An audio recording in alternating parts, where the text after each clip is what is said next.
Guys, welcome back to my channel. तो आज के इस वीडियो में मैं आपको एक्सप्लेन करने वाली हूँ 2023 में आई मूवी अनउमन। तो चलिए विदाउट वेस्टिंग टाइम मूवी का एक्सप्लेनेशन स्टार्ट करते हैं। मूवी स्टार्ट होती है राजस्थान के एक गांव से, जहां पर हम हरिंदर नाम के एक आदमी को देखते हैं जो सावरी को धमका रहा था कि अगर सावरी ने उसकी बात नहीं मानी तो वो सावरी और उसके भाई दोनों को मार देगा। जिसके बाद हरिंदर गन निकालता है और सावरी से कहता है कि वो जल्दी से तैयार हो जाए।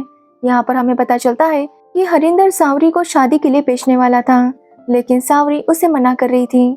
सावरी उससे कहती है कि वो कोई भी काम कर लेगी, लेकिन बस वो उसे शादी करने के लिए ना कहे। यहाँ पर हमें पता चलता है कि सावरी एक लड़की नहीं बल्कि एक ट्रांसजेंडर है और हरिंदर झूठ बोलकर उसे बेच रहा था। जिसके बाद हम भैरव नाम के लड़के को देखते हैं जो सावरी को खरीदने आया था। एक्चुअली भैरव वहाँ पर अपने चाचा भनवर के साथ आया था। जब भैरव सावरी को देखता है तो उसे सावरी बहुत अच्छी लगती है और वो उसे खरीदने के लिए तैयार था। जिसके बाद हरिंदर सावरी के उनसे 50,000 रुपए लेता है। जिसके बाद भैरव जब सावरी के डॉक्यूमेंट्स मांगता है तो हरिंदर कहता है कि अगर उसे डॉक्यूमेंट्स वाली लड़की चाहिए तो उसके 20,000 रुपए एक्स्ट्रा लगेंगे। अब ये बात सुनकर भैरव के चाचा उससे कहते हैं कि उसे डॉक्यूमेंट्स का क्या करना है। वैसे भी औरत पैरों की जूती होती है, इसलिए उसके डॉक्यूमेंट्स की कोई जरूरत नहीं। अब चाचा के कहने पर भैरव उनकी बात मान लेता है। जिसके बाद वो सावरी से शादी करता है और उसे अपने गांव लेकर आने लगता है। जब वो अपने घर जा रहे थे तभी उनकी मुलाकात गोपी से होती है, जिसे भैरव का चाचा बताने लगता है कि वो आखिरकार भैरव के लिए सावरी को लेकर आया। यहाँ पर हमें पता चलता है कि उनके गाँव में कोई भी लड़की नहीं थी, क्योंकि जब भी लड़की पैदा होती गाँव वाले उसे मार देते और उसी की वजह से उनके गाँव में लड़कियां नहीं थी। अब भैरव अपनी दुल्हन को लेकर आया था, इसलिए गांव वाले उसे देखने आते हैं। जिसके बाद सभी मर्द पार्टी करने लगते हैं और वहां पर उनकी बातों से पता चलता है कि उनके गांव में काफी सारे लड़के कुंवारे थे और वो इसी तरह से दुल्हन खरीद कर लाते थे। भैरव का चाचा उनसे कहता है कि अगर इस गांव में लड़की नहीं मिली तो दूसरे गांव में तो लड़की मिल ही जाती है, और अगर दूसरे गाँव में नहीं मिली तो दूसरे देश में तो मिल ही जाएगी, इसलिए उन्हें चिंता करने की कोई जरूरत नहीं। जिसके बाद हम सावरी को देखते हैं, जिसे गाँव की औरतें समझा रही थी कि उसे किस तरह से अपने पति को खुश रखना है। अब तभी वहां पर भैरव आता है और वो सावरी के साथ इंटीमेट होने की कोशिश करता है। सावरी उसे कहती है कि वो पहले उसके बारे में जान ले, लेकिन भैरव कहता है कि अब उनकी शादी हो चुकी है। ये बोलकर वो उसके साथ रोमांस करने लगता है, लेकिन तभी उसे पता चलता है कि सावरी एक ट्रांसजेंडर है। ये बात सुनकर भैरव काफी गुस्सा हो गया था। वो बाहर जाकर अपने चाचा को बताता है तो उसका चाचा भी काफी ज्यादा गुस्सा हो जाता है। वो आकर सावरी को पीटने लगता है, लेकिन भैरव उसे रोकता है, क्योंकि भैरव का कहना था कि धोखा उन्हें हरिंदर ने दिया है, ना कि सावरी ने। लेकिन चाचा कहता है कि सावरी भी उसके साथ शामिल होगी। तो सावरी बताती है कि उसे हरिंदर ने धमकी दी थी कि अगर उसने शादी की बात नहीं मानी तो वो उसे और उसके भाई को मार देगा, इसलिए सावरी को ये शादी करनी पड़ी। अब ये सब सुनने पर भैरव कहता है कि वो लोग हरिंदर के पास जाएंगे और उससे अपने 50,000 रुपए वापस लेंगे। एक्चुअली भैरव ने अपना खेत बेचकर 50,000 रुपए का बंदोबस्त किया था, लेकिन अब उसके पैसे डूब गए थे। भैरव ने सोचा था कि वो शादी करेगा और अपनी फैमिली स्टार्ट करेगा, लेकिन उसका सपना टूट गया था, जिसकी वजह से वो काफी परेशान था। अब भैरव अपने चाचा से कहता है कि वो हरिंदर के पास जाएंगे और उससे पैसे वापस लेंगे, लेकिन सावरी उन्हें कहती है कि हरिंदर काफी खतरनाक है, अगर वो लोग उसके पास गए तो वो उन्हें मार भी सकता है। इसलिए वो उनसे कहती है कि अगर वो चाहे तो पुलिस के पास जा सकते हैं, वहां से उन्हें मदद मिल जाएगी। जिसके बाद अगले दिन सुबह सुबह भैरव और उसका चाचा पुलिस स्टेशन जाने के लिए निकलते हैं, लेकिन रास्ते में उन्हें एक आदमी मिलता है जो भैरव की वाइफ की काफी तारीफ कर रहा था और भैरव से कह रहा था कि अब उसके बहुत ही मजे हैं। अब ये बात सुनकर भैरव को और गुस्सा आ जाता है, लेकिन उसके अंकल उसे शांत करवाते हैं। वो भैरव से कहते हैं कि वो पुलिस स्टेशन नहीं जा सकते, क्योंकि अगर पुलिस वालों को पता चला कि उन्होंने दुल्हन खरीदी है तो उनके ऊपर केस बन जाएगा। साथ ही भैरव की काफी बदनामी होगी कि उसने ट्रांसजेंडर के साथ शादी की थी, इसलिए उसके चाचा कहते हैं कि उन्हें कुछ भी नहीं करना चाहिए। जिसके बाद वो भैरव से पूछते हैं कि क्या उसने सावरी के हाथ पैर बांधे थे, जिस पर भैरव बताता है कि उसने ऐसा कुछ भी नहीं किया था। अब ये सुनकर अंकल को लगता है कि सावरी अब तक जरूर भाग चुकी होगी, इसलिए वो भैरव से कहते हैं कि वो लोग गाँव वालों को बताएंगे कि सावरी भाग गई। इससे भैरव की थोड़ी बदनामी होगी, लेकिन उतनी नहीं होगी जब गाँव वालों को पता चलेगा कि भैरव ने एक ट्रांसजेंडर के साथ शादी की थी। अब भैरव भी उनकी बात मान लेता है और घर वापस आता है, तो तो वो देखता है कि सावरी ने उनके लिए खाना बनाया था, साथ ही उसने पूरा घर भी ठीक ठाक कर लिया था। अब ये देखकर अंकल भैरव से कहते हैं कि औरत के तो दो ही काम होते हैं, एक अपने पति की जरूरत पूरी करना और दूसरा घर बार संभालना। अब पहला काम तो सावरी नहीं कर सकती, लेकिन वो उसे दूसरा काम तो करवा ही सकते हैं। इसलिए वो भैरव से कहते हैं कि सावरी उनके साथ ही रहेगी और पूरा घर संभालेगी। जिसके बाद भैरव सावरी से जाकर बात करता है और उसे पूछता है कि वो घर से भागी क्यों नहीं। तो सावरी कहती है कि वो भागकर कहाँ जाएगी, उसके पास जाने के लिए कोई ऑप्शन ही नहीं है, इसलिए वो यहीं पर रुक गई। जिसके बाद भैरव से कहता है कि वो उनके साथ ही रहे और घर का ख्याल रखे। अब सावरी भी इसके लिए मान जाती है। जिसके बाद वो घर को अच्छे से संभाल रही थी, लेकिन चाचा जी ने उसे घर से बाहर जाने से मना किया था। यानी कि सावरी बाकी औरतों के साथ बातें नहीं कर सकती थी, क्योंकि अंकल को डर था कि अगर सावरी की सच्चाई सबको पता चल गई तो उनकी बहुत ज्यादा बदनामी होगी। इसलिए सावरी को हमेशा घर में ही रहना पड़ता। तो वही भैरव अब सावरी के काम से काफी इम्प्रेस हो रहा था, इसलिए वो एक दिन सावरी से कहता है कि क्या उसे घर में बैठकर थकान नहीं होती। तो सावरी कहती है कि बचपन से उसे घर से बाहर जाना अलाउड नहीं था। उसकी माँ कभी कभार उसे बाहर लेकर जाती थी, लेकिन माँ की मौत के बाद सावरी के अंकल ने उसे घर में ही बंद करके रखा था, इसलिए सावरी घर के सारे काम जानती थी। जिसके बाद उसके अंकल ने एक दिन उसे बेच दिया। अब ये सब सुनने के बाद भैरव को काफी बुरा लगता है और वो सावरी से कहता है कि कल वो उसे मेले में लेकर जाएगा।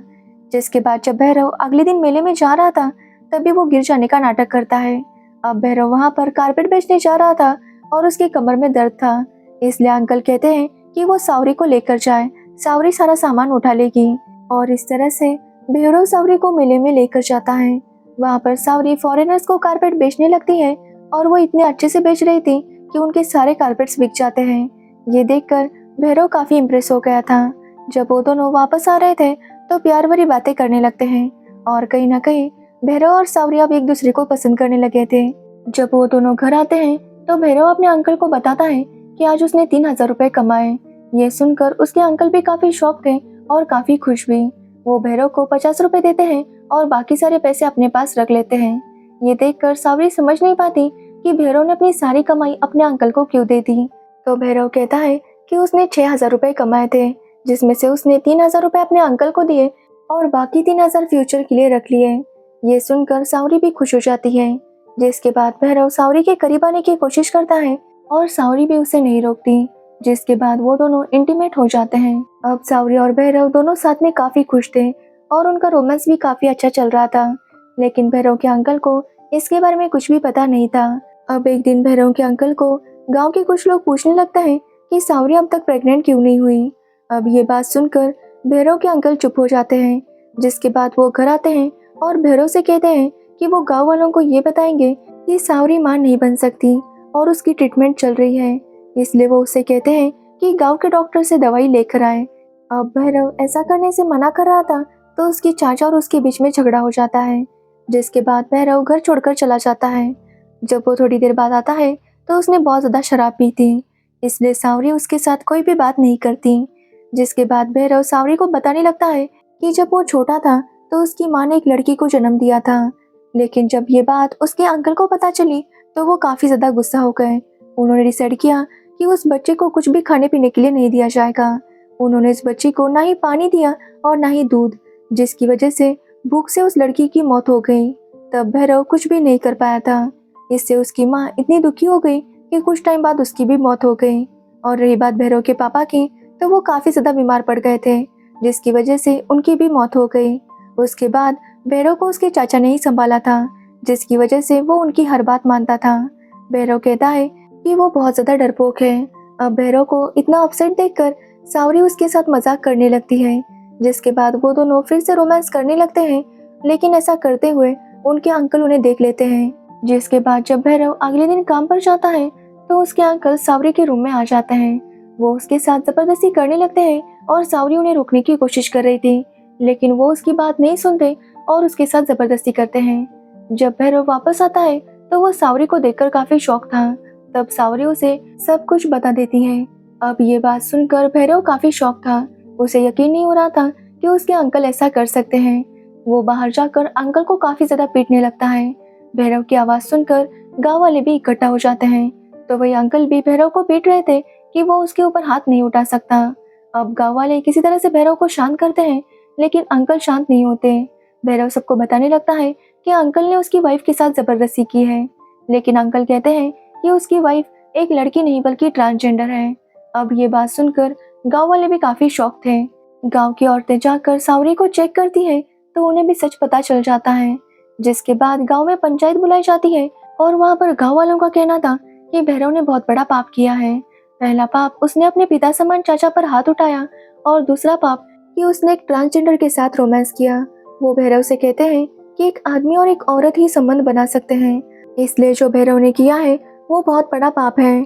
जिस पर भैरव कहता है कि उसने गलती की कि उसने गांव वालों को नहीं बताया कि सावरी एक ट्रांसजेंडर है, लेकिन उसके अंकल ने जो सावरी के साथ किया है वो बहुत ज्यादा गलत है।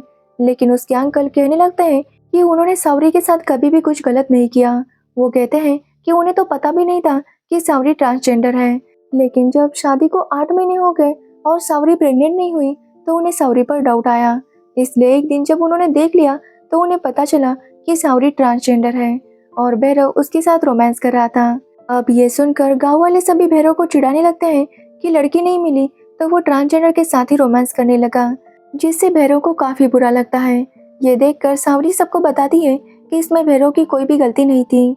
सावरी ने भैरव से रिक्वेस्ट की थी कि वो उसे यहाँ पर रहने दे, लेकिन गांव वाले लगातार भैरव को चिढ़ाए जा रहे थे। ये सुनकर भैरव गुस्सा हो जाता है और कहता है कि वो किसी ट्रांसजेंडर से प्यार नहीं करता। अब ये सुनकर सावरी भी काफी हर्ट हो गई थी, जिसके बाद गांव वाले भैरव से कहते हैं कि उसे अपने अंकल से माफी मांगनी होगी, और अगर भैरव ऐसा नहीं करता तो उसे ये गांव छोड़कर जाना होगा। साथ ही गांव वाले ये फैसला करते हैं कि सावरी ने बहुत बड़ा पाप किया है, इसलिए सावरी को तुरंत गांव छोड़कर जाना होगा। तो वही भैरव के अंकल भैरव से कहते हैं कि अच्छा हुआ उसने माफी मांग ली, नहीं तो जिंदगी भर उसे इसी तरह से जलील होना पड़ता। जिसके बाद हम सावरी को देखते हैं जो वहां से जाने लगती है। सावरी एक बस स्टॉप पर जाकर बैठ जाती है कि तभी वहां पर भैरव आता है और सावरी से कहता है कि वो हमेशा उसके साथ रहेगा, क्योंकि उसने सावरी की आत्मा से प्यार किया है। अब ये सुनकर सावरी काफी खुश होती है, लेकिन तभी उसे रियलाइज होता है कि भैरव वहां पर नहीं था। एक्चुअली सावरी ने बस ये एक सपना देखा था। तभी वहां पर एक बस आती है और सावरी उसमें चढ़ जाती है। सावरी देखती है कि एक तरफ जेंट्स बैठे थे और एक तरफ औरतें। ये देखकर सावरी समझ नहीं पाती कि वो कहाँ बैठे, इसलिए वो बीच में ही बैठ जाती है और तालियां बजाने लगती है और कहने लगती है कि वो एक ट्रांसजेंडर है और उसके लिए कोई भी जगह नहीं है। और इसी के साथ ये मूवी एंड हो जाती है। तो ये थी अनुमन मूवी की स्टोरी। अगर आपको इस मूवी की स्टोरी और मेरा एक्सप्लेनेशन अच्छा लगा हो तो वीडियो को लाइक कमेंट शेयर जरूर करना और मेरे चैनल को सब्सक्राइब करना बिल्कुल मत भूलना। Thanks for watching video.